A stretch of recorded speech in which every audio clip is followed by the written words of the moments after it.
Oh ki ana Garuda sak gubuk penceng gedene lah kok dadi nganeh-aneh timen kahanane Garuda. Kena ngopo kowe ngendhek lawan lakuku? Ora salah Prabu Karna. Ayo aja tumindak sing ora adil, aja tumindak sing ora prayoga. Dumeh kowe ngregem Kyai Kalimasada banjur sesungaran ngungasake kaprawiran. Ayo Kalimasada wehno aku tak aturake marang sinuwun Prabu Puntadewa. Oh, padha wae karo banteng mau kowe.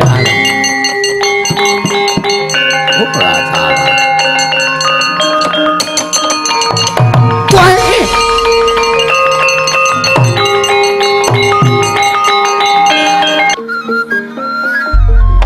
Jagat Dewa Bathara ya jagat pangestungkara. Kagat sutaning galih kula. Dereng ngantos mantara dangu kula menika ngantos paripurna nampi sabdanipun Koko Prabu Kresna menika mboten pangling kadedene rawuhipun Kakang Adipati Karna Basusana Ngawangga. Aduh Kakang Adipati, sak rawuh jengandika ingkang rayipun Puntadewa ngaturaken asung pasegan panakrami tuwin pambagya raharja. Rawuh jengandika wonten kedaton negari Ngamarta menika Kakang Adipati. Jagat Dewa Bathara jagat pangestungkara wayah Bathara jagat meninggih Yayi Prabu.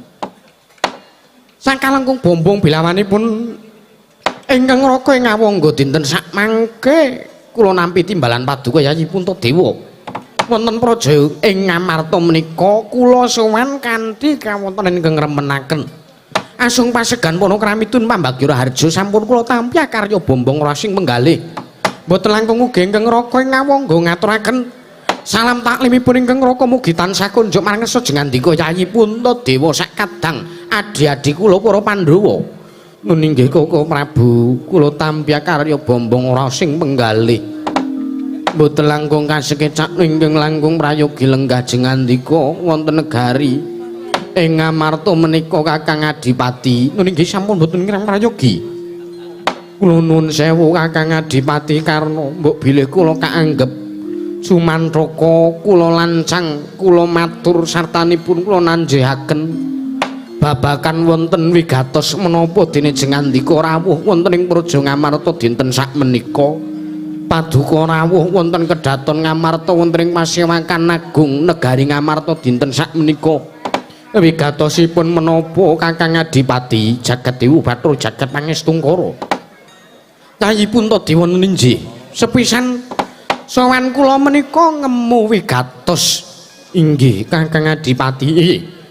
Sepisan sowan kula menika tuwi dumateng kawilujenganipun kadang-kadang kula paduka Yayi Puntadewa sak kadang Pandhawa. Adi-adi kula Pandhawa Werkudara Arjuna menapa dene Yayi kembar. Inggih Koko Prabu matur sembah nuwun ngaturaken panuwun ingkang tanpa pepindhan dene paduka taksih kersa tetinju wonten praja Ngamarta tuwi kawilujengan tuwin karaharjanipun ri paduka pun para Pandhawa menika sampun kewajiban kula Yayi. Tetinju dumateng karaharjanipun adi-adi kula para Pandhawa menika sampun kewajibanipun ingkang raka ing Ngawangga sebab kula menika ugi tunggal ibu tunggal ludira kaliyan adi-adi kula para Pandhawa.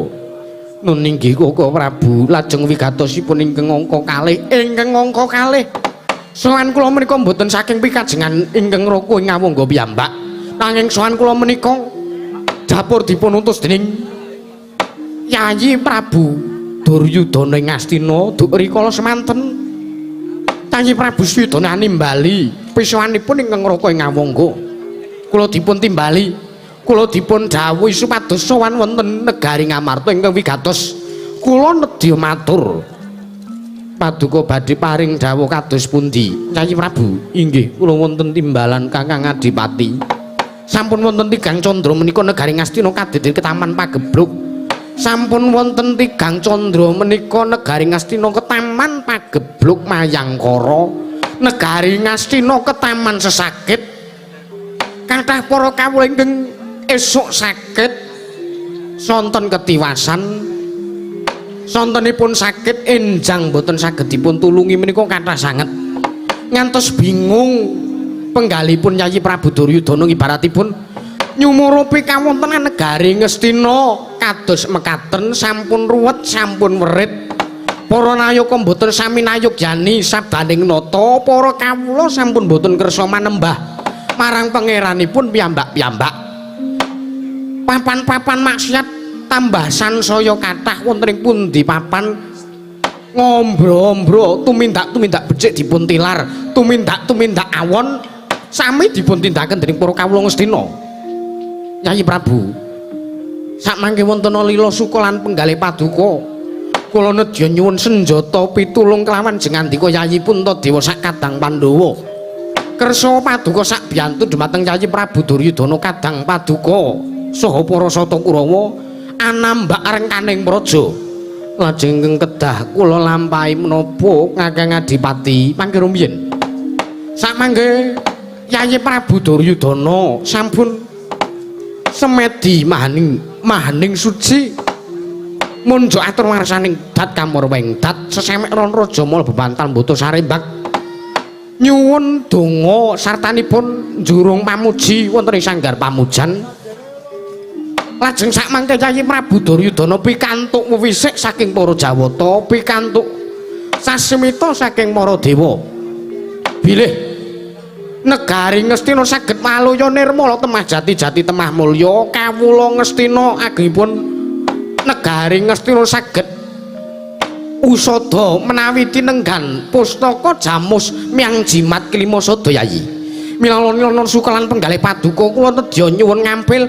wujudipun pustaka Jamus Myang Jimat kelima sada menika Yayi Puntadewa aduh Koko Prabu paduka ngendika kados mekaten sumedhot rumaosipun ingkang rayipun Puntadewa Kakang Adipati sampun ingkang rayipun Puntadewa nayogyani sebab kula mboten kepengin kadang-kadang kula para sata Kurawa gesang grantes wonten ing Madyapada mila saking menika Kakang Adipati mboten sah walang ati monggo kula aturi nampi wujudipun pustaka Jamus kelima sada dipun boyong wonten negari Ngastina Kakang Adipati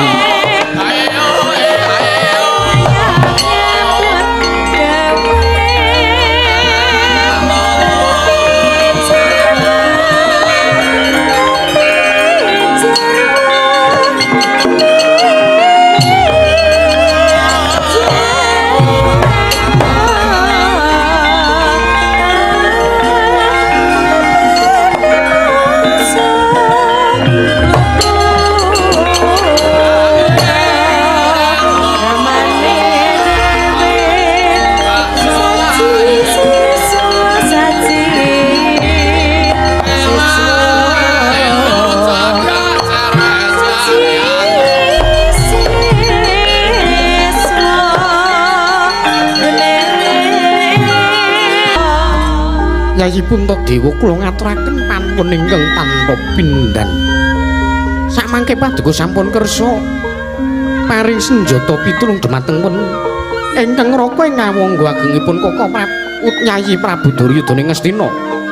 Samangke kula nedya nyuwun pamit madal wasilan kula nedya ngaturaken wujudipun pustaka Jamus Myang Jimat kelima sada marang ngersanipun Yayi Prabu Duryudana lajeng sakmangke kinarya nambak rengkaning praja negari Ngastina supados saged usada Yayi. Ninggih Koko Prabu nderekaken jengkar paduka Kanjeng Kakang Adipati Karna Basisena ing ngawangga. Mugi-mugi sakmangke negari Ngastina saged kalis ing sambikala Koko Kakang Adipati Karna. Nggih nyuwun pamit madal wasilan.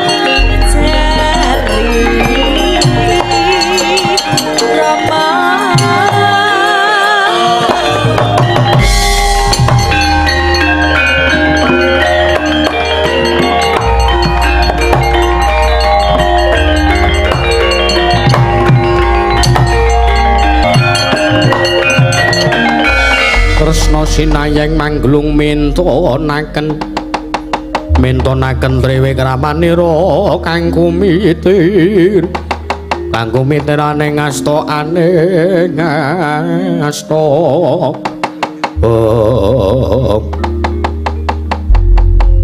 Yayi Prabu menika tumindak kados mekaten menika kula nuwun sewu menika kala wau sampun dipetang menapa dereng aduh Koko Prabu kula rumaos sumedhot satanipun kula nderek prihatos sebab para kawula menika mboten saged para kawula negari Ngastina mboten saged gesang grantes wonten ing Madyapada kedahipun paduka Yayi Puntadewa taren rumiyin menawi kados mekaten caranipun menika ingkang ngraka ing Ndarawati Blaka Suta kemawon kula nglumutaken dumateng panjenengan liripun kados pundi Koko Prabu Yayi Prabu inggih kula wonten timbalan sakmangke kula sampun matur bilih Pandhawa saklebeting 40 dina mengajeng 40 dina mengarep para Pandhawa inggih negari Ngamarta mboten saged koncatan utawi mboten kenging koncatan pustaka Jamus Klimasada nanging kenging menapa kok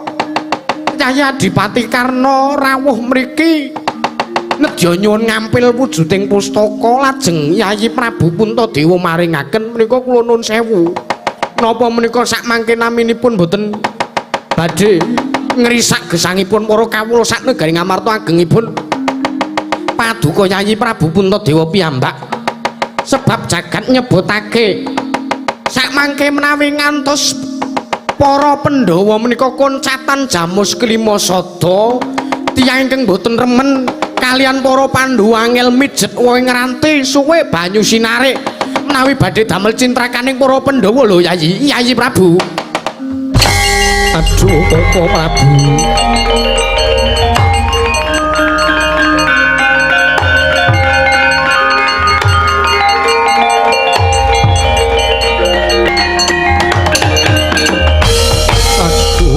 Prabu kula nyuwun pangapunten kula nyuwun pangapunten ingkang sak ageng-agengipun sakmangke kula mboten tetarusan kelawan jengandika Kanjeng Koko Prabu Sri Bathara Kresna lha iki sampun karang sampun kebacut nggih sampun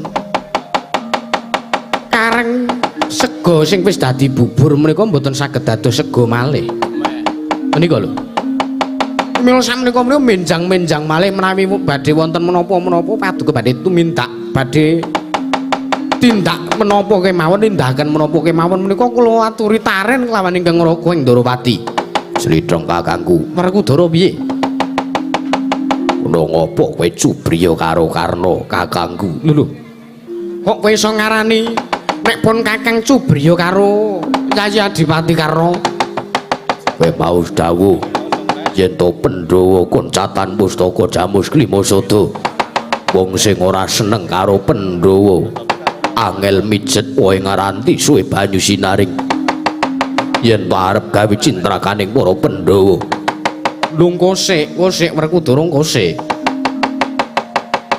Yayi Adipati Karna kae pancen cetha mbok menawa laire bener ngendikane anggone nyuwun ngampil pustaka Jamus Klimasada bakal diparingake dening Yayi Duryudana kinarya nambak rengkaning praja ning mengko dhisik Yayi ora kok pun Kakang Cubriya karo Yayi Adipati Karna nanging akeh wong-wong sing padha ora seneng karo para Pandhawa jalaran Pandhawa kuwi ditresnani dening sapa wae kangge banjur apa kok kowe menggak-menggak banjur ngopo kok kowe kudu kowe sing dilakoni banjur ngopo kok kudu kowe sing ditareni kowe iki sapa?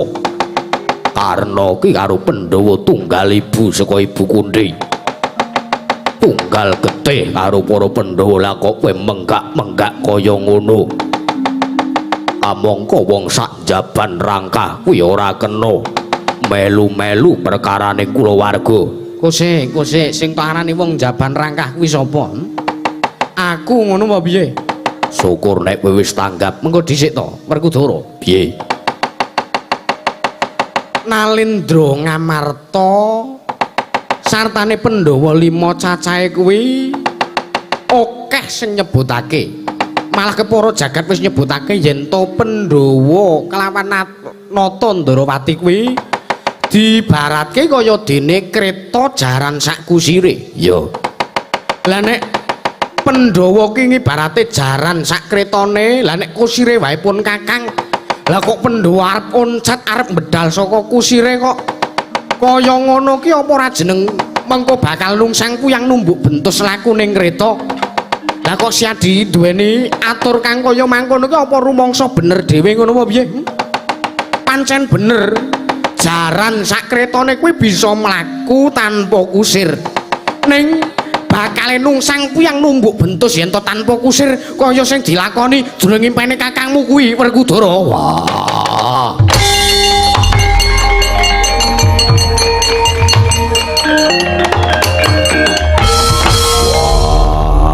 Kudu kepiye aku? Ayo wis kaya. Ayo wis sing jeneng sego wis dadi bubur ora bakal iso dadi sego meneh. Aduh kok Prabu jebul tinemunipun pasumpenan kula menika kala wau numusi dumateng kasunyatan. Lah inggih to Yayi menika lho.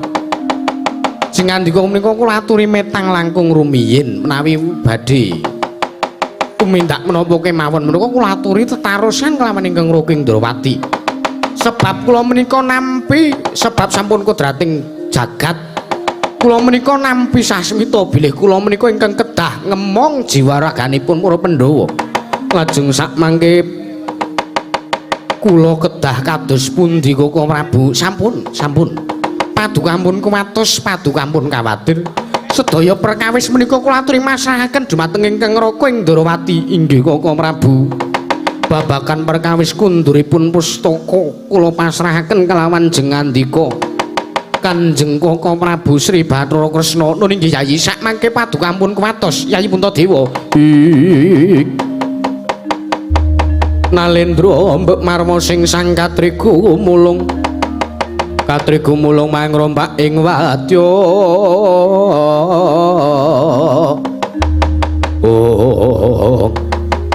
Aduh Koko Prabu kula nyuwun pangapunten awit kula menika rumaos getun geduwung sak mangke. Krana kula mboten tetarosan kelawan jengandika. Barep Werkudara piye?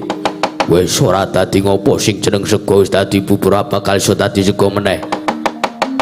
Werkudara iya ngewang-ewang ana lampahing Koko Prabu Kresna ngrebut utawa ngundurake wujuding pustaka Jamus Klimasada mumpung Kakang Adipati Karna durung adoh. Ya ngestake dawuh aku njaluk pamit medal wasilan.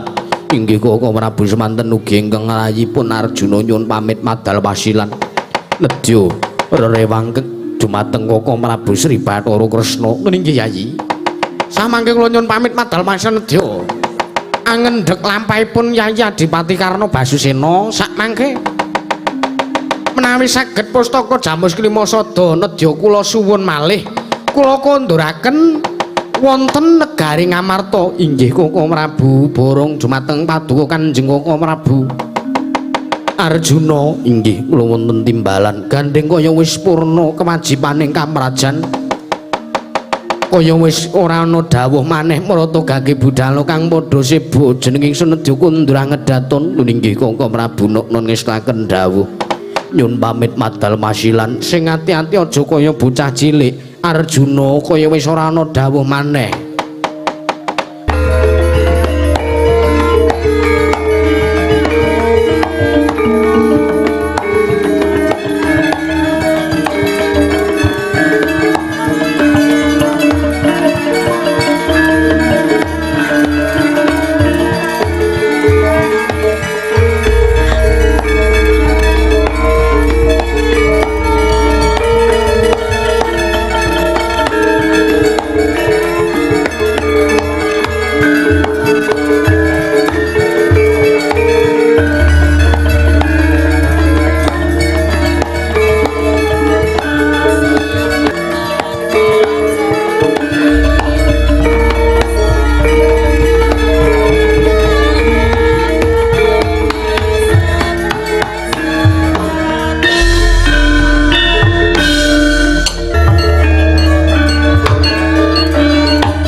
sang rekyana patih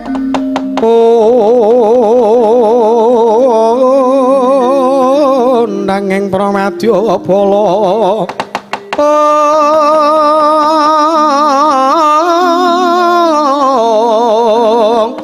pasar tambur miang sule ing pepandhen taludak mewah bandera kakandha warna-warna pindha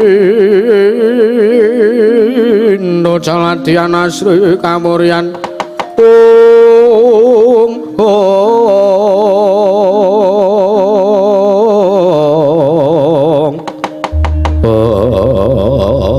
Ayatala jagat dewa Betara jagat pangestu ngara wayah Betara jagat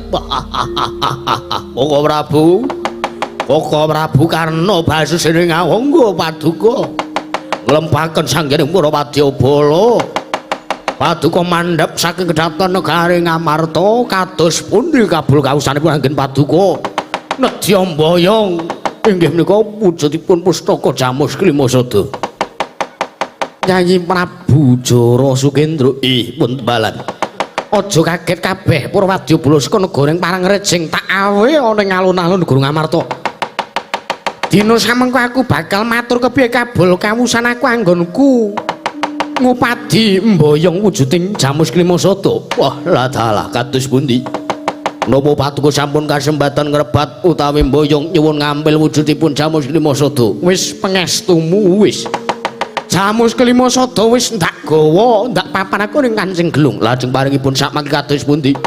Riklampit brungkat timpul gajah aja suwe-suwe. Ayo to gage kundur menyang negara Ngastina. Wadyabala kabeh dikanthi. Sengaja aku ora nganti Kurawa sebab Kurawa ki bola-bali tumuju menyang negara Ngamarta ana pawarta apa wae Kurawa ora tau bisa merantasi. Mula aku ngawe sira jeneng para yayi Prabu Jara Sukendra sak wadyabalane supaya kabeh bisa merantasi perkara iki. Keparengipun kados pundi ora sasuwe-suwe ayo digage. Digelak lakune, gage digege mangsane. Ayo budal marang ngersaning kondur marang ngersaning Yayi Prabu Duryudana. Ngestaken dawuh nyun pamit madal wasilan wadyabala mujak budal kabeh. Aja ana ingkang keri jem setan priprayangan engklek-engklek balung atandak kabeh dikanthi kabeh ngestaken dawuh kemarang nyun pamit amadal wasilan sinuwun sang patih sikra hanata baris nyawiji kumala dampyak-dampyaku mregut lampahi binarung kropyak wadana gadhe ku melarnge bagi surak kumuro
Woi.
Budal. Wei ah, wei ah. Wei ah, wei ah. Oh ah. Oh aja. Wei ah. Oh ah. Wei ah. Wei. Oh aja. Wei ah. Wei. Ah, wei. Aja didelik kesik ngarep metu bola-bali. Ndi mau?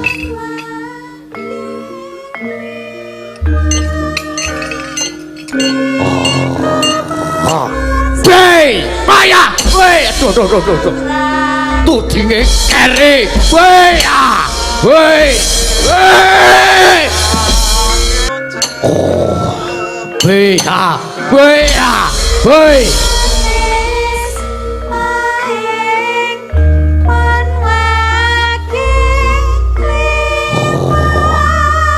Wei, ayah.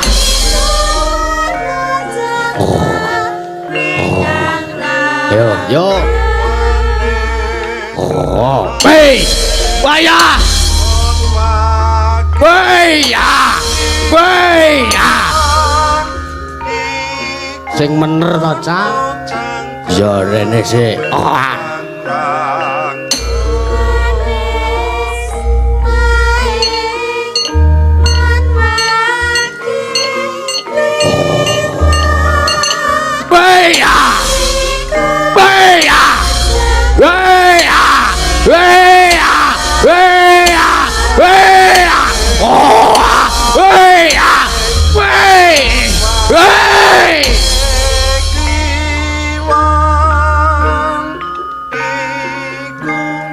Masih bengkong sikil.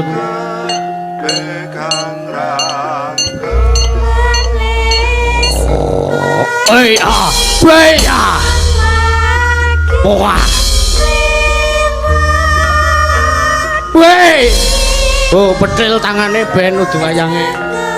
Corona kowe. Oh ya. Wei ah. Duh. Wei. Hei.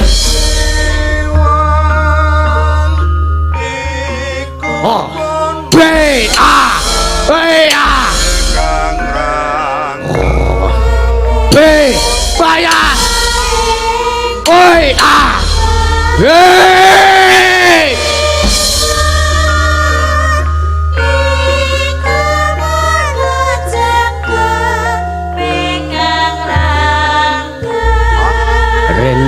Rencang demit kula aturi tindak dinten sak menika aja.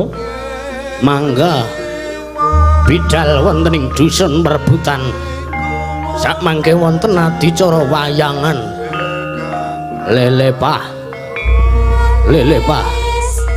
pakananku sing jenenge Afifah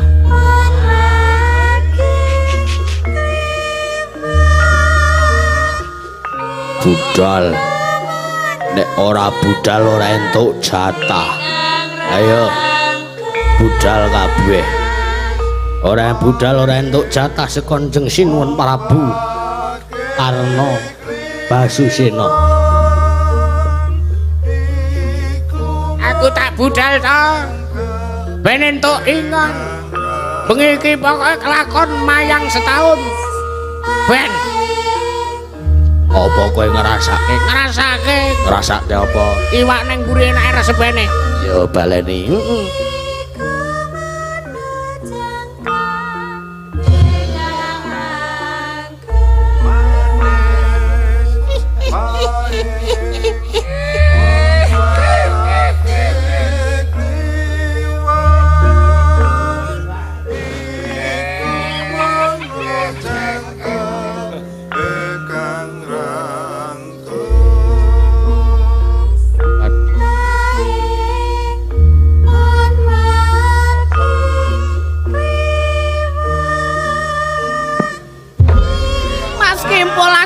dinteni lho Mas Andi ya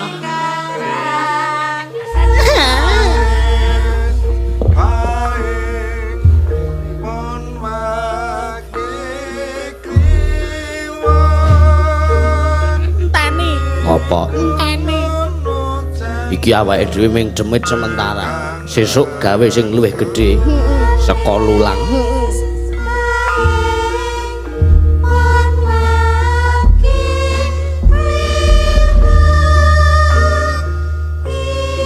wis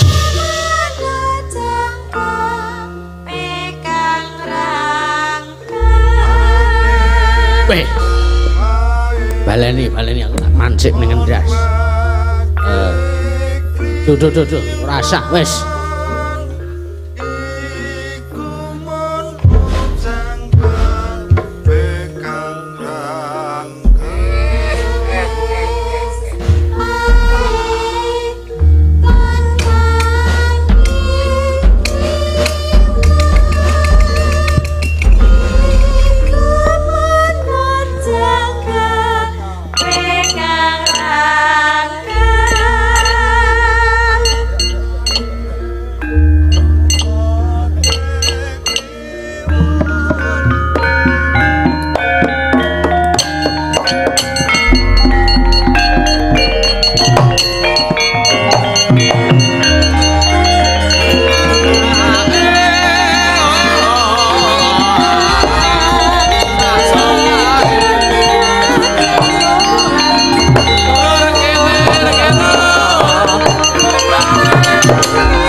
maju kabeh.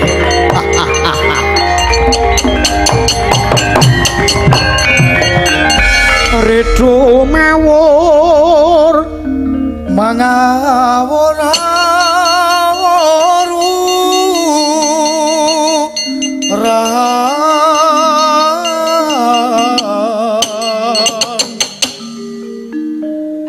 tengaraning juret kemakru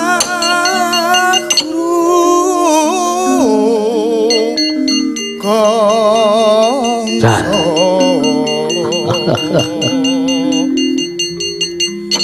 tetekati putula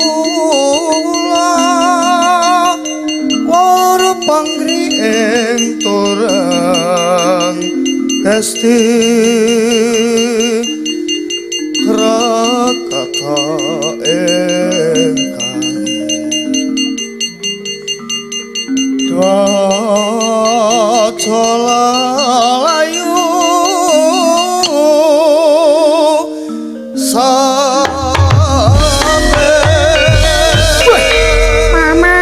paman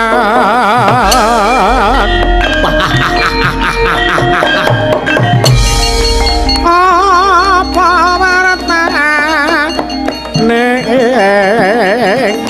talan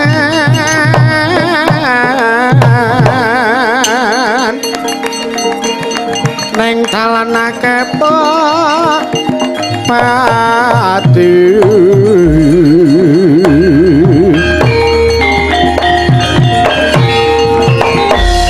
mati kena apa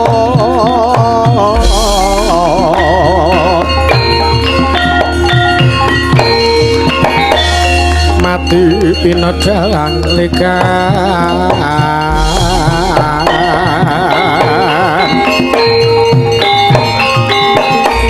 ing cocok terus sing pikir kari rogo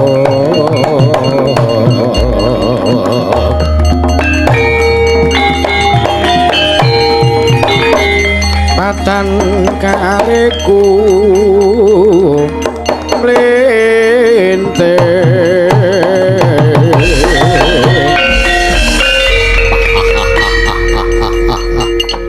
ngaglah bergagah wah adalah kaya ndro mentang kaya gendewa ana satra kandhek yayat brengos sing lur geni tumpangke kuping kiwa tengen sapa kang dadi kasihmu Den takon karo aku Senopati Ndrawati satra ing garba ruci Raden Harya Setyaki kowe iya tambak yuda Yuyudana Singa Mulanjaya Wresni Wira wah edan jenenge akeh bali takon karo kowe sapa jenengmu takon karo aku geseting Prabu Jara Sukendra aku tumenggung Heru Paksa ya dasar Paranyata ana apa kowe ngendhek lawan lakuku barisaning Wadya Pluska parang rejing mbok endhek lakuku eneng apa kowe nderekke Prabu Karna ya kula piye ya pancen keparanyata aku ndereke Ratu Gusti Kuyuk Wisnu Prabu Karna Basisena ing Ngawangga jur karep-arep piye aku didhawuhi dening Koko Prabu Kresna supaya ngendhek lakune Kakang Adipati Karna wigatine ngrebut wujuding pustaka Jamus Klimasada bakal kinarya sarana tinunggon ana ing Gunung Amarta bali menyang asal mula-mulane ya kuwi kagungane para Pandhawa Jojo muntap ler kinentap duka yayasine pi netra kocak ngondar andir oh ladalah kemlewat ucapmu kaya wong ngregem jimat kaya wong manindlat wesi abang lah kok teko kowe ngrebut Jamus Klimasada saka regemane Ratu Gustiku Prabu Karna kowe duwe wenang apa kowe Senopati Ndrawati ora duwe wenang tumrap negara Ngamarta kowe ora duwe wenang tumrap para Pandhawa. Ayo. Saiki nek kowe arep ngrebut Jamus Klimasada, kowe bisa tekan, kowe bisa matur, kowe bisa campur karo Prabu Karna. Saiki langka ana bathange patih utawa tumenggung Heru Paksa. Cangkem.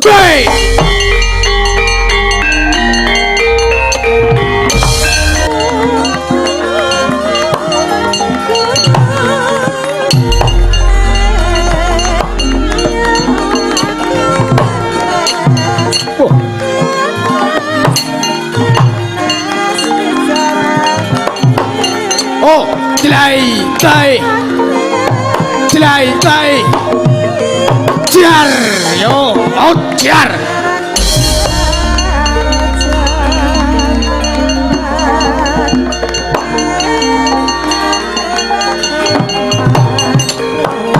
Jar, ki jalukanmu, kaya ngene iki.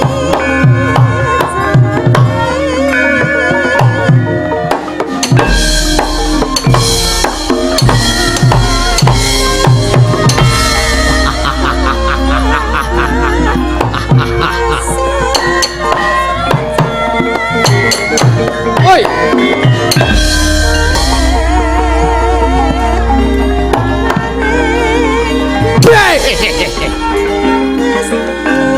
Oh, edan.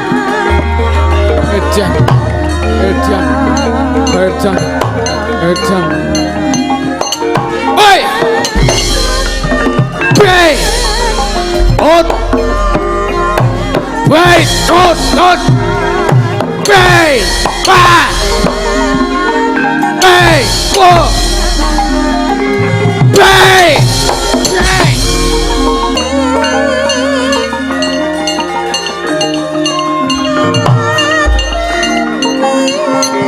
Oh, jar.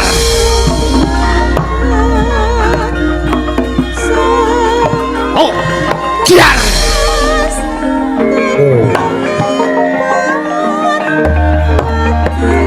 Wait, oh, play!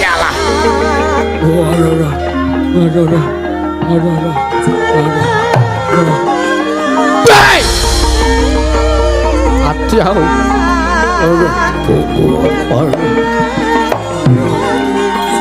But jadi play! Hot! Play! Play!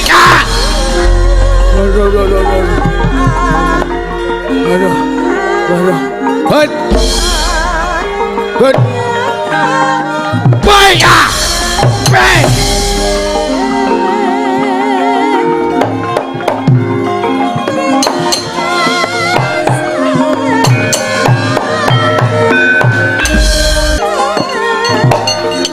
Yes, out. Play. Tiar. Out. Tiar. Out. Out. Oh. Oh. Boy. Out. Play. Play. Oh.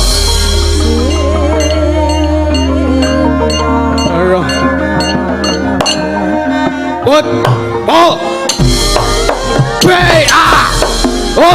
Play! Oh! Oh! Play! Play!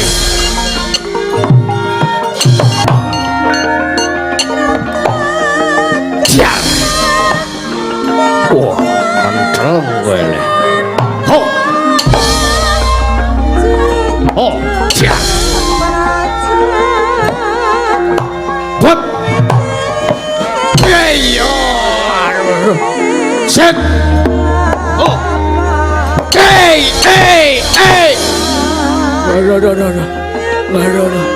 Play. One, two. Okay.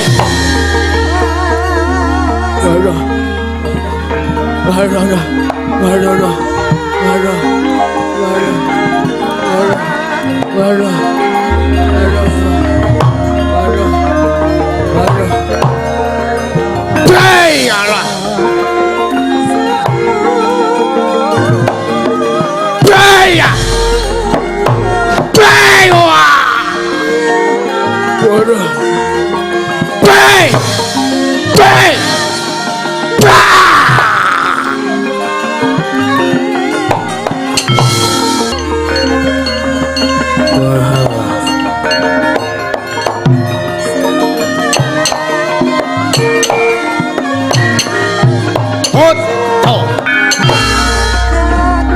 Keri asem.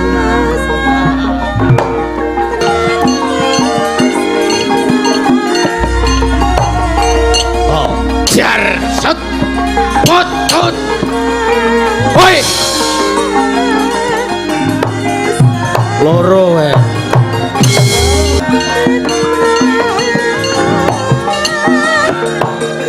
bay tot jay pot jay pot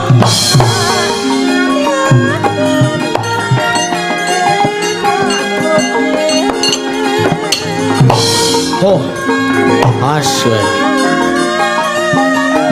Oh, jar, put, cut, put, wait. Sing siji nanti.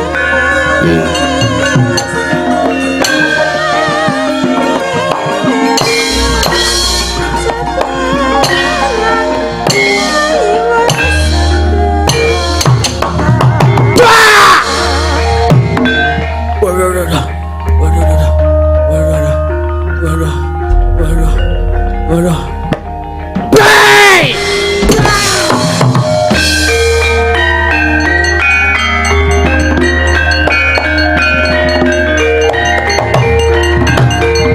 Woi! Mok Suramarta Jayamarta imbang yen padha-padha. Ayo, minggir kabeh para wadyabala saka negara Parangrecik. Tak jajakane mungsuh-mungsuh saka negara Ngamarta. Aja ana ngasi sing maju.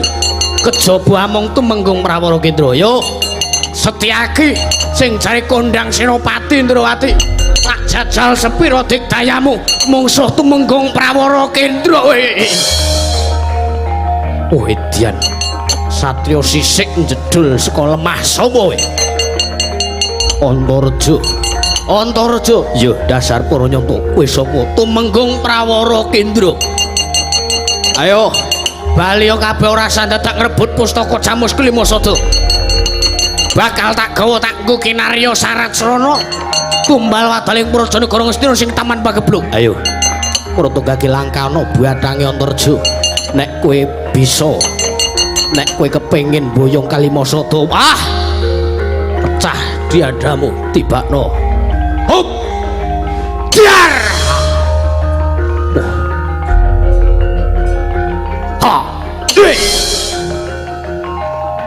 Oh, mburi Edian wong atose kaya ngene. Ti. Ho.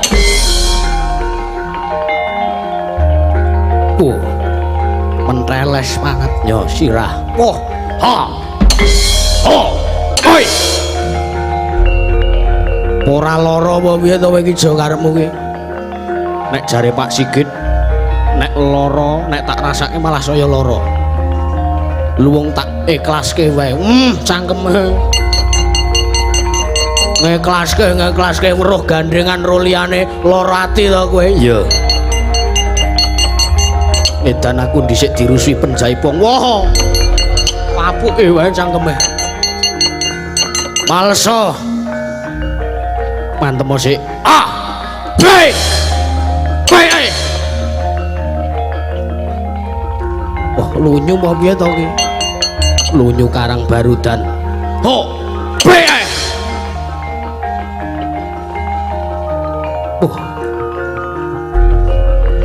Bae.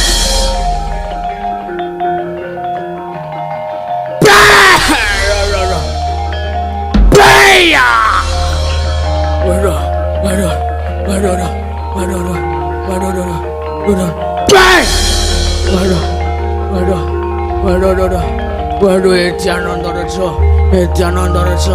Edian. Shit! Waduh. Oh, wait.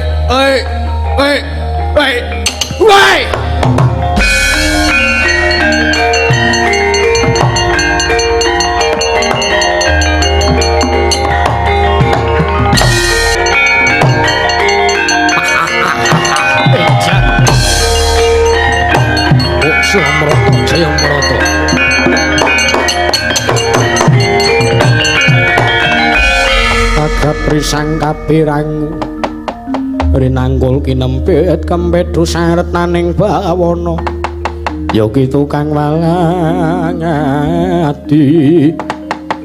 oh anus maning jajalan sekretaning bawana iblis lanat sapa ki satya penekan wit takon karo aku Gatotkaca satring pring gondani wah kowe sing jeneng Gatotkaca dasar Paranyata ayo kowe Prabu Jara Sukendra yo abdine rayi dalem paduka Prabu Karna basusine ngawangga arep apa mikira Baliya rasa dadak ngrebut pustaka Jamus Krimasada apa-apamu wa Prabu Karna kelakon mbuyung kalih Masada waton iso nglangkahi kandhane Gatotkaca tabrak dung bandengan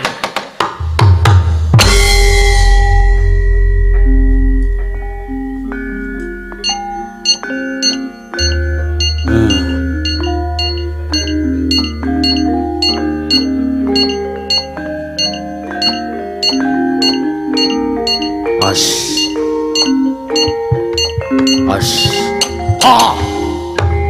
hey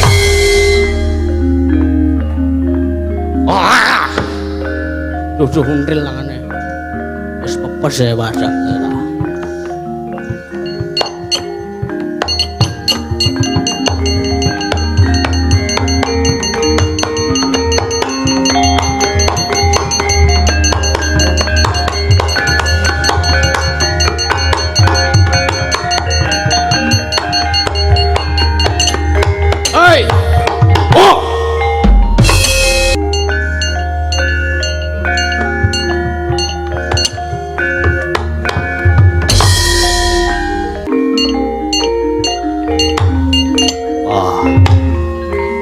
medun to kowe bisa ot ket waya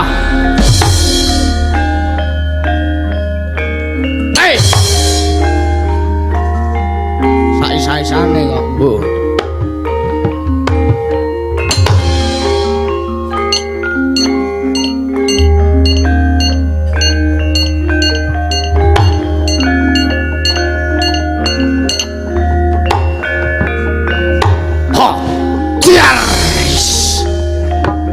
sikilmu ini kok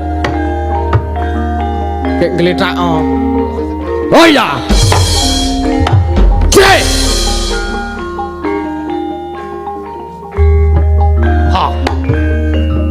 oi baik ya baik cek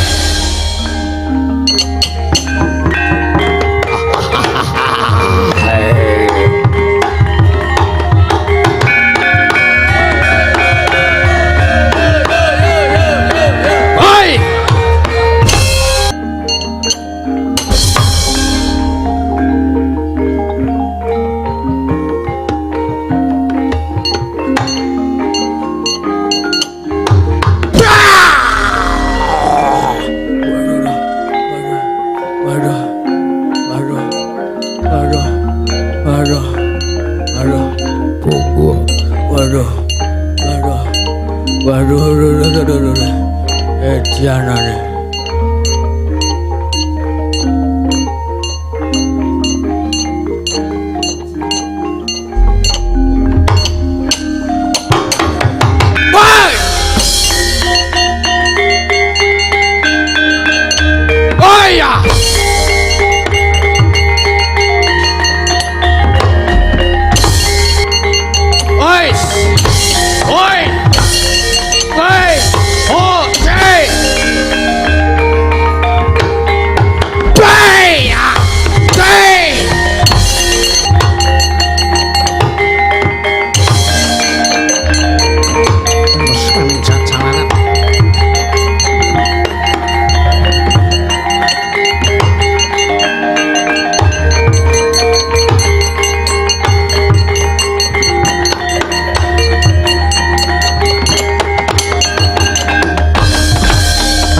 maning jajalanan sukertaning bawana iblis lanat Lah kok teko Wadyabala Pandhawa Gatotkaca karo bapakne Werkudara Janaka nekula Sedewa maju kabeh. Malah yen tak sawangi iki ana Setyaki Pandhawa tak tudui carane tak wenehi ngerti carane kowe kepengin gunakake Jamus Kelima Sada.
Seblake sabet Kelima Sada dadi wujud rante kowe Setyaki.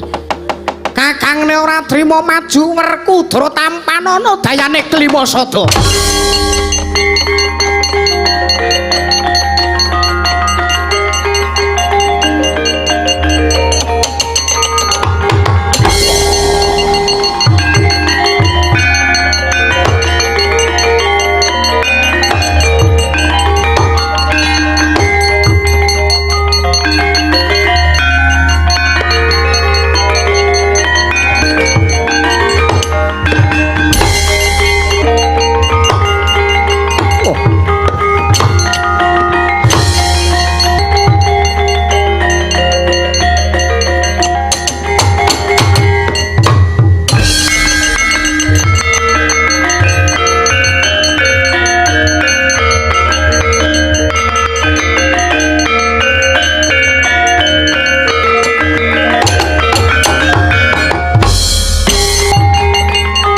Aja hati budi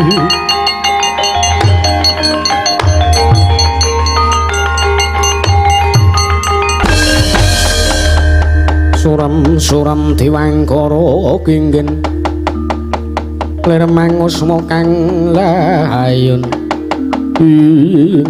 aduh adiku di nakula Sadewa kena ngapa kok siadi dadi wujud kaya ngene.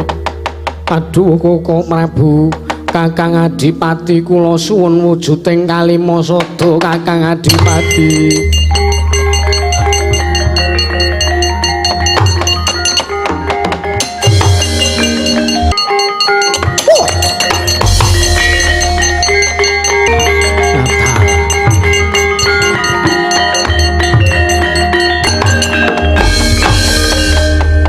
Yayi Puntadewa maju. Lah dalah jebul sak ploke ngregem Kyai Kalima Sada sepisan wae durung tau nggunakake. Jebul timune ora ngerti yen to adi-adine tak sabet nganggo wujuding Kalima Sada dadi wujud kaya ngono kuwi kabeh mau. Yayi Puntadewa ora pirsa nek to sak nyatane kuwi dayaning Kalima Sada Yayi Puntadewa. Menawi jenengan ndika badhe nyumurupi kados pundi candhangipun Kyai Kalima Sada, kula aturi mapangaken kridharipun rope ngawangga Yayi.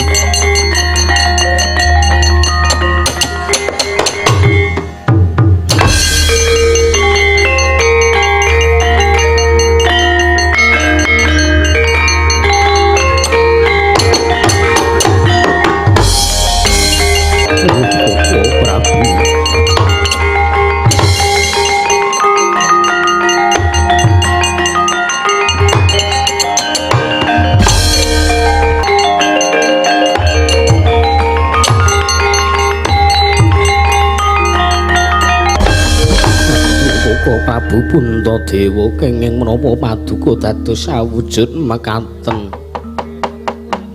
Arjuna wonten dawuh Koko Prabu Kresna. Wis to. lakon iki adile kudu dilakoni. Pun Kakang mau wis matur.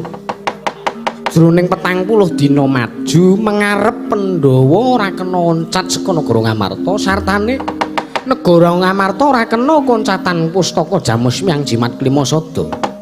Ning malah Yayi Prabu Puntadewa adreng maringake wujude Kalimasada marang Yayi Adipati Karna menika kula ampanipun kados pundi.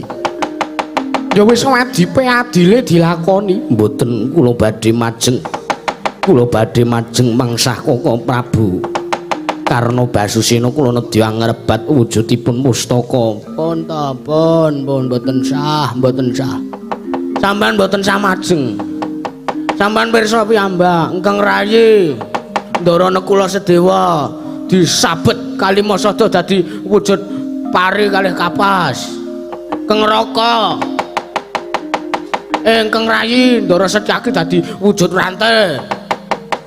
Keng Raka Ndara Werkudara disabet Kalimasada dadi wit ringin. Napa kelakon nek sampean maju mengko disabet dadi bonse kelakon sampean. Bener Bagong, bener cangkeme Bagong ora bener. RT bos padake. RT ngentutan aku. Iki senengamu kok kaya ngono. Nanging kula adreng kepengin ngrebat pustaka Jamus Klimasada saking astanipun Kaka Prabu Karna. Apa kowe rumangsa digdaya ngono piye? Kowe rumangsa digdaya merga kowe arep ngrebut pustaka Jamus Klimasada saka regemaning Yayi Adipati Karna. Wis to manuta. Manuta nek kowe manut kelawan pun Kakang mesti wae lakon iki kabeh bakale rampung lajeng kemaringipun kados pundi. Madheporene aku arep matur kelawan Siadi.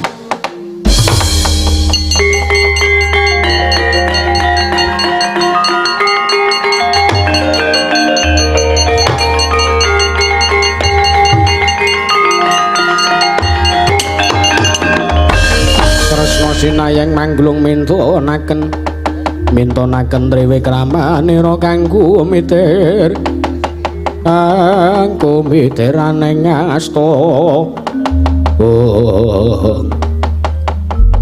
Arjuna wonten timbalaning adawuh lakon kuwi adile dilakoni. Inggih kula sampun sumerep Kaka Prabu bilih sedaya lelampan menika kedahipun dipun lampahi. Ya mula kang saka kuwi aja ngrampungi perkara nganggo akal, ing kudu dirampungi nganggo akal. Sebab wong main akal nek ora nggunakake akal mesti wae ora bakal iso nempuhake kadigdayane.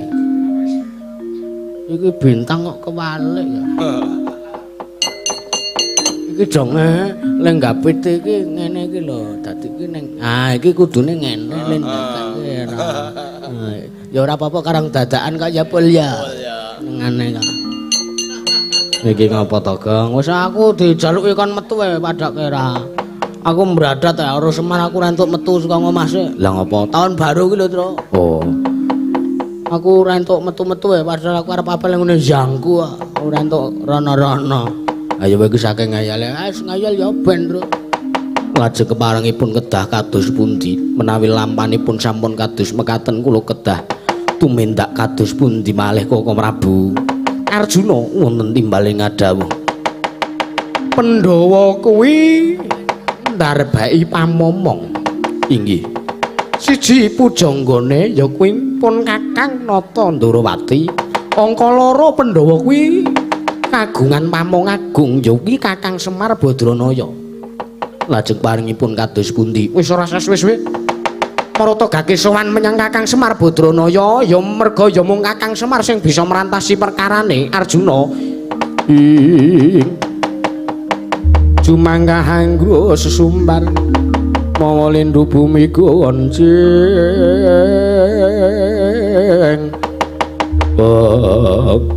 Menawi tetela mekaten Bagong non bapakmu eneng omah apa ora enten lagi ngopo nembe tilem anu sare.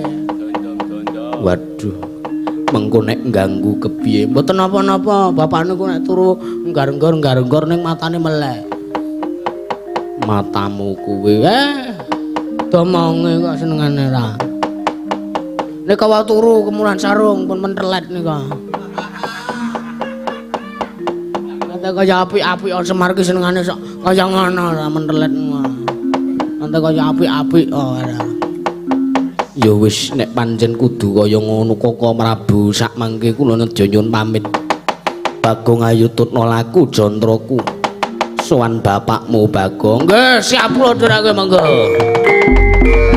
Saya seroko Katang raya nyambut gawe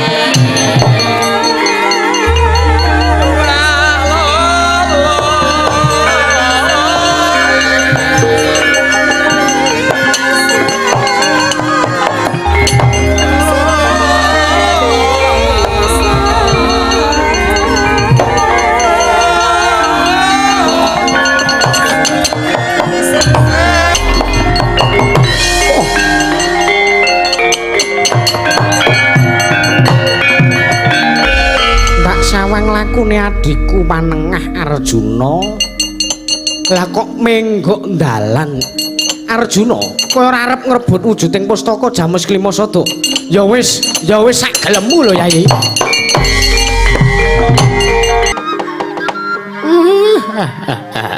Belgegek sak tulita embel Gus. Pripun jenengan kok rawuh mriki wigatosena apa? Menawi kula sawang kok pasuryane sampean katone rengu, katone sungkawa niku enten apa, Gus? Kemarin ngabdi pun Semar Badranaya cumadung dawuh den. Kakang Semar, kula. Bener apa kang dadi impenku saiki numusi Kakang? Impen sampean numusi? Iya. Pripun Pandhawa kenging napa? Para Pandhawa entuk pacoban dina sak mengko jroning Pasewakan Agung negara ing Amarta Koko Prabu Karna Basusena ing Awangga rawuh nyuwun ngampil wujuding pustaka Jamus Kalimasada.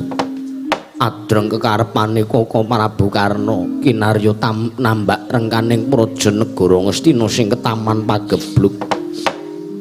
Dening Koko Prabu Puntadewa diwenehake diaturake wujuding pustaka Jamus nyang jimat Kalimasada nanging kuciwane bareng digathuke kelawan imbene Koko Prabu Puntadewa kabeh perkara iki mau numusi Kakang. Lah sinuwun Puntadewa ngimpi napa Den? Koko Prabu Puntadewa uga nyumpena Pandhawa yen to dheweke nyumurupi wujuding kreta sakjarane kretaning negara Ngamarta mlaku tanpa kusir kamangka kreta kuwi mau lumaju banjur tiba ana telenging jurang jero Kakang. Kabeh perkara iki digathuke dening Koko Prabu Kresna jebul tinemune pancen numusi impenku Kakang. Nyatane nalikane Dimas Setyaki Kakang Mas Werkudara adhiku ragil nakul sedewa kelawan Koko Prabu Puntadewa arep ngrebut wujuding pustaka Jamus Kalimasada. Kakang Adipati Karna nyabet kadang-kadangku kabeh dadi wujud arante wit ringin parilan kapas lan uga lintang Kakang. Mula sowanku iki njaluk senjata pitulung kelawan ndika Kakang Semar Badranaya Kakang. Mareka den prayitna samuri reseka balik teteane gandayane Trisunya Purnama sasi gilar-gilar tengahing latar meleng lintang Bima Sekti. Ngapunten Den, mboten kok nami kula sok tau nika mboten. Ning pancen sing ajeng kula aturke niki cen kahanan nyata. Iya Kakang Semar kepiye? Nggih. Pandhawa nampa pacoban niku pun sak trepipun. Lire kepiye dening Kakang matur kang kaya mangkono. sebab Pandhawa sak menika ngunduh wong pakarti merga sak suwene iki para Pandhawa nyepelekke karo Semar, nyepelekke karo Petruk, karo Gareng, karo Bagong, nyepelekke karo Togog, karo Mbilung niku.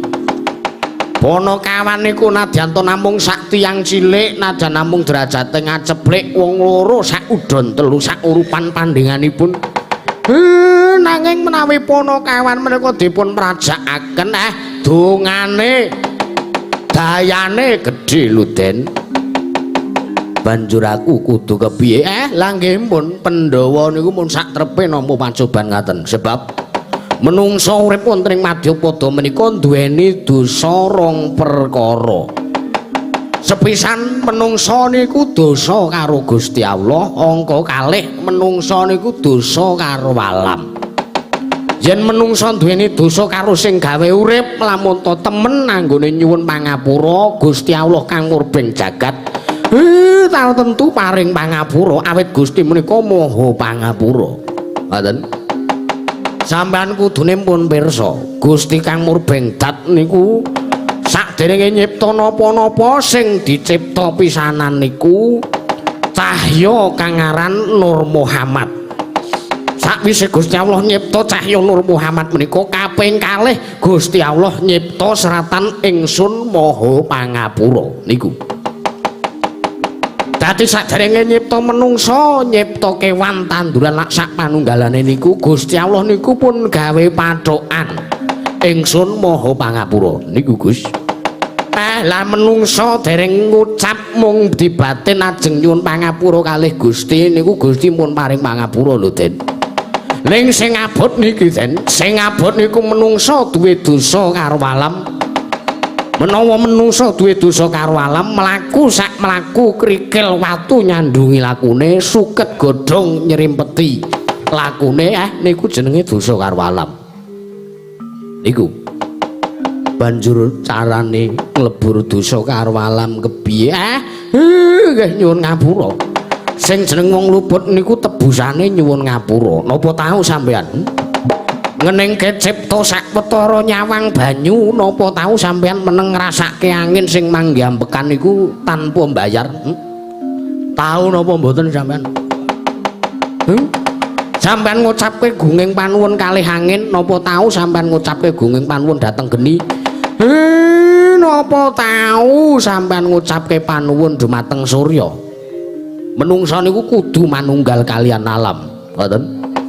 Mergo kabeh niku dayane sing nyengkuyung niku lampah sampean niku nggih alam niku.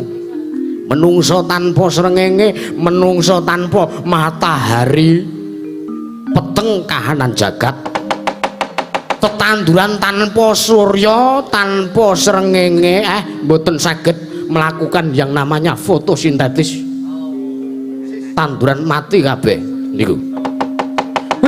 Mula sing ditembunge sing diarani ngruwat kalian alam menika manunggalke alam. Cara dhisik menika wonten sik jenenge milang tanggal. Carane kepiye Kakang Semar? Nyuwun ngapura.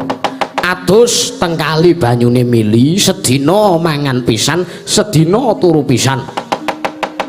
Mangane sing anyep-anyepan, dina pisan gebyur pisan, dina pindho gebyur pindho. Nganti 21 dina niku sing diarani poso milang tanggal, nglebur dosa kalih alam. Nyuwun ngapura banyu, geni, angin, bumi. Napa sampean tahu? Ngaturke gunging panuwun kalih bumi, lemah sing mangke pancatan nggih mlaku saben dinane niku napa sampean tahu? Napa sampean tahu nyuwun ngapura kalih bumi? Napa sampean tahu? Napa sampean tahu nyuwun ngapura karo banyu? Napa tahu sampean? Nyuwun pangapura kalih irigasi sing mangsumpeti sampah-sampah niku ngantos sak mangke banjir. Apa tahu sampean? Sedaya menika kedadi pun lakoni, banjur aku kudu kepiye Kakang? Kula pun janji nek enten napa-napa mangsambat kalih Semar nggih sak saged-saged kula kula turuti Den.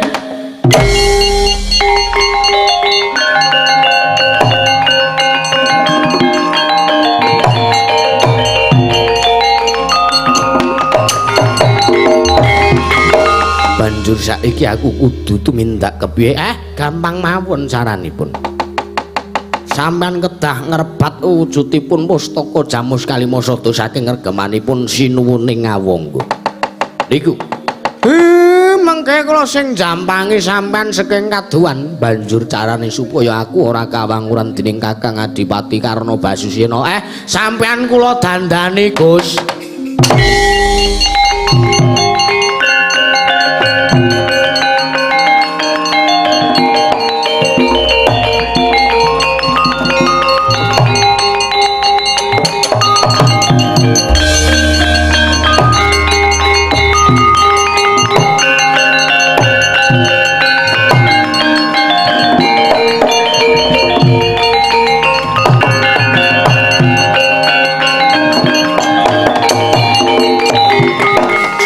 Hanggro sesumbar mawa lindu bumi gonjing kumaluduk guntur ketuk ing iki kok ora pangreng to men kepiye kaya logo partai apa kampanye partai denggulmu melocot kuwi kudu tak dandani kaya ngene seranane supaya Sinuwun Karna mboten ngerti nek Ndara Janaka sing ngrebut. Ngono. Aduh banjur aku kudu kepiye? Pun sampean mang budal ben ditutke kalih anak-anak kula. Ya njaluk pamit Kakang Semar.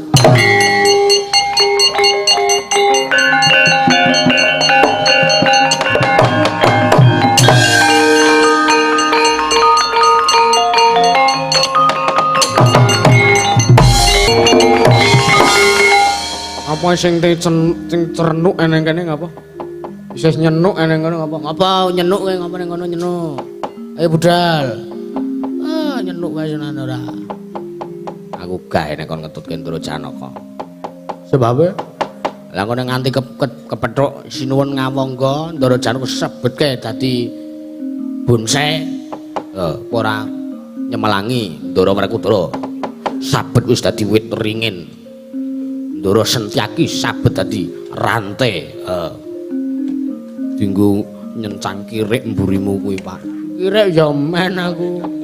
Kowe celeng. Lho kowe kirik kowe ya celeng.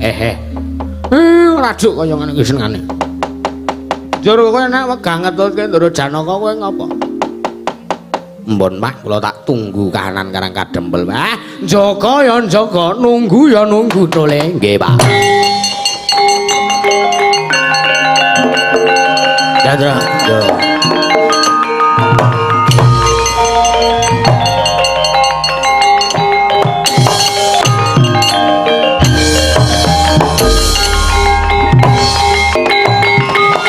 Ngarekoten prayitna semuriris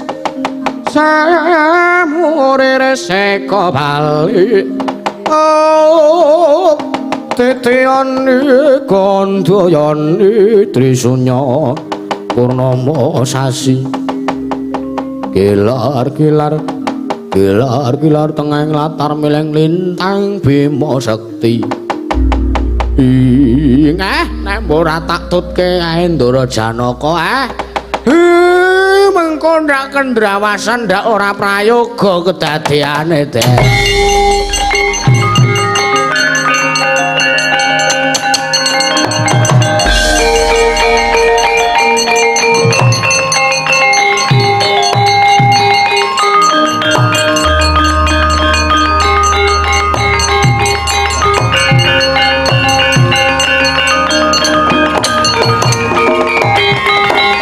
Aku tak dadi Gatot Jatayu wae.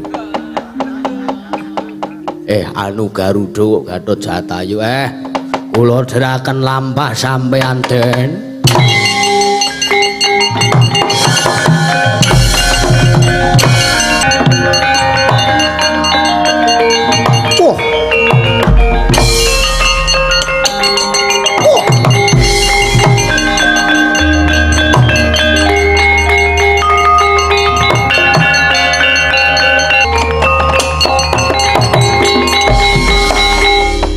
Bumi gonjing langit kalap-kalap katon lur genjang alis risang mawe gandrung saparan katuluwu kermo yak bayek saking dias balewur lako teko ki ana wujute banteng sing nyegat kelawan lakuku ayo Prabu Karna lho jebul kowe wis wanuh karo aku iya ayo kowe aja seso ngaran tupeh kowe ngregem Kyai Kalimasada njur sak gelemu dhewe anggonmu duweni pakarti njur karepmu arep piye Kyai Kalimasada bakal tak jaluk tak aturake Sinun Puntadewa ya tampanane ana Jamus Kalimasada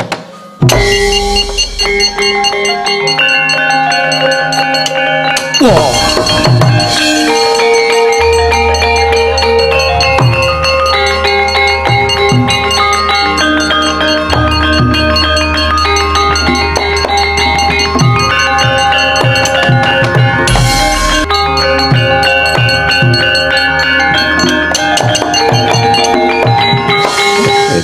edan pancen Digdaya dayaning Kalimasada dadi wujud ndas bantreng tugel gulune mung uban sirahe tok ora dalah Nerpati Karna Basusira mandhega lakumu warat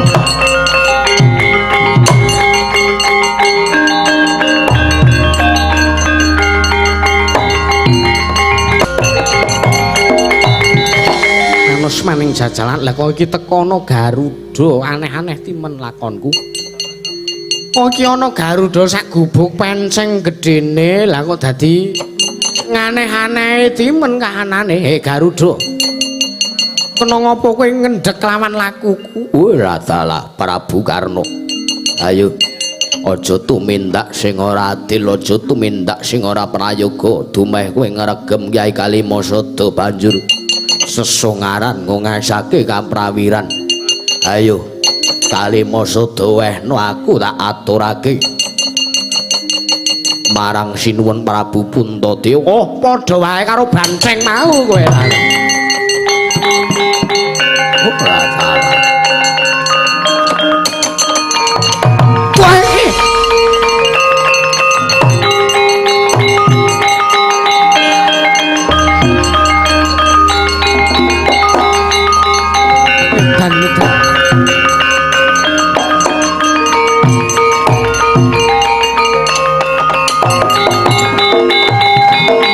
karang sak eneke iki karang iki rung dilumpukne ya kowe iki senengane dadi isih wujude kaya ngene iki edan manus maning jajalan staning baun lha kok teko dadi wujud tameng bot-bote dijaluki lakon dadakan ya ngene iki ayo kowe arep ngopo edan pancen kowe Digdaya lah kok teko Kalimasada mbok teladung dadi wujud tameng kaya ngene ayo aja mlayu teladung apa kelakon kowe mati dening aku edan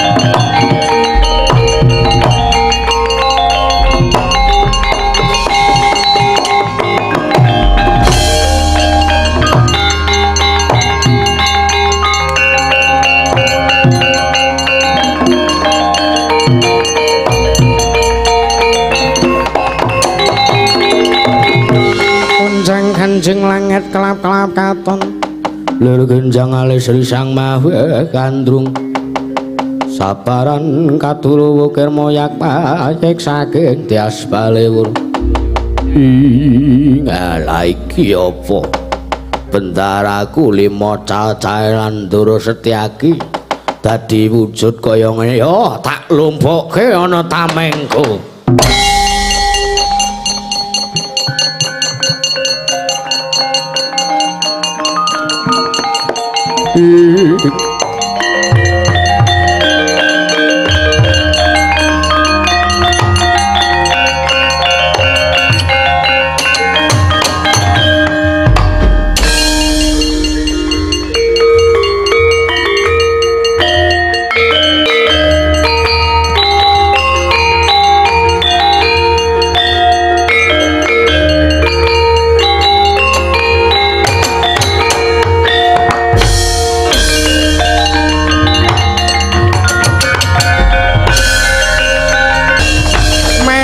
Semu panjang rono katine trane nganggo rapuh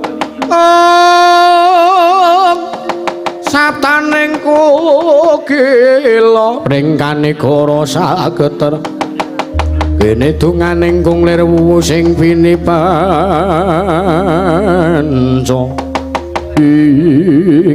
ulah tala manunggaling mustikaning jagat kabeh wis manunggal ning dadaku.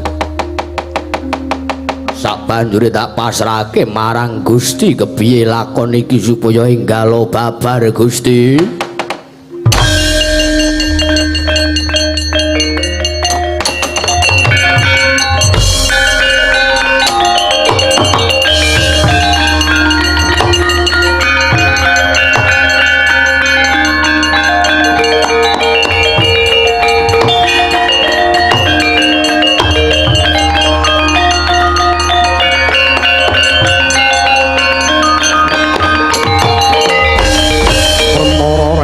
Swaya ambreng kadhe karonaning kaswasi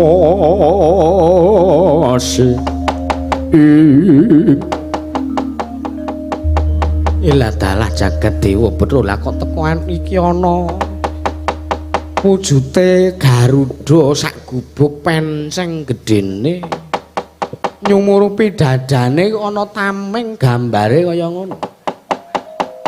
Garuda Prabu Kresna apa kowe pamling karo aku? Lho. Jebul kowe wis tepung karo aku. Sapa sing ora tepung karo kowe? Kowe iki wong terkenal le padake. Arep kowe iki ireng ning ndi wong kenal kowe. Hus ireng-ireng. Aton ngarani karo aku kowe. Iya. Apa kowe pangling karo aku? Nek kowe pangling karo aku, sawangen aku kanthi permana batin.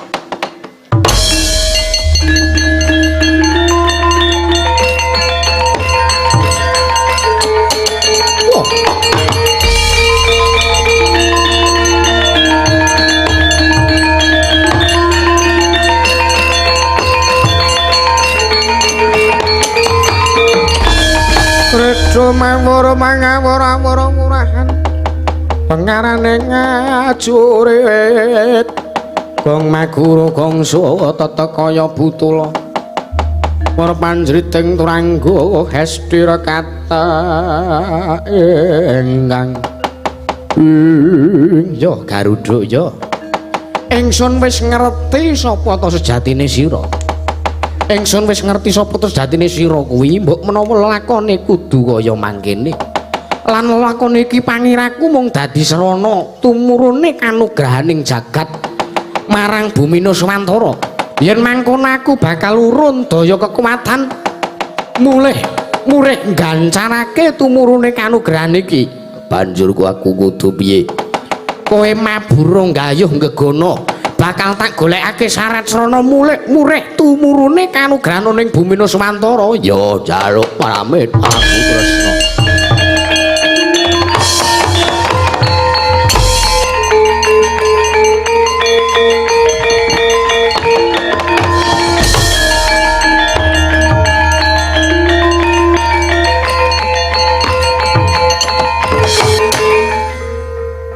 Kilat kesit kadya tadhit lepasing senjata cakra.